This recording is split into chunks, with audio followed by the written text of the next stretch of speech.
Ang titignan mo lagi o yung iyong iisipin lagi, yung sasakyan dinadrive mo saan ba napunta. So yung ating sasakyan ay nasa pang third lane. 1, 2, 3, nasa patandong linya. Tuloy ang gas. Yan. Tapit pa ng konti. Sa break ang paa mo.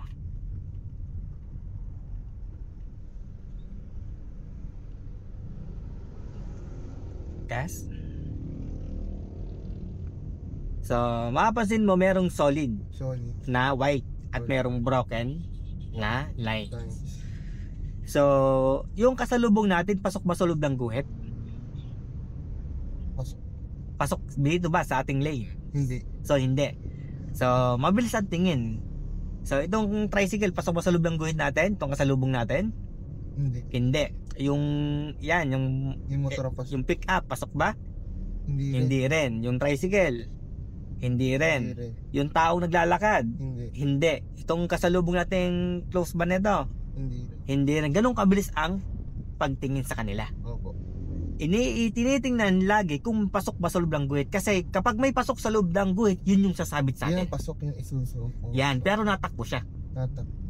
So kapag pasok siya tapos umistop siya, yun ang sasabit sa atin. Kaya lahat ng wala sa labas ng guhit natin, yun yung hindi sasabit sa atin. Ang sasabit sa atin, alin? Yung nasa loob. Nasa unahan na nasa loob ng guhit natin. Yung nasa loob ng solid at isa yung broken na yan. Opo. So tingnan mo pinakamalayo. Meron bang pasok sa loob ng guhit? Wala pa. Wala. So ibig sabihin walang sasabit sa'yo. Ito papasok.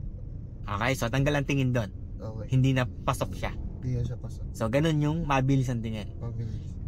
Ang pagtingin na sa saglit lang, tingin na kung may pasok sa loob ng guhit. Parang lagi ka nag-iisip na o naghahanap na mayroon bang nasa loob ng guhit natin.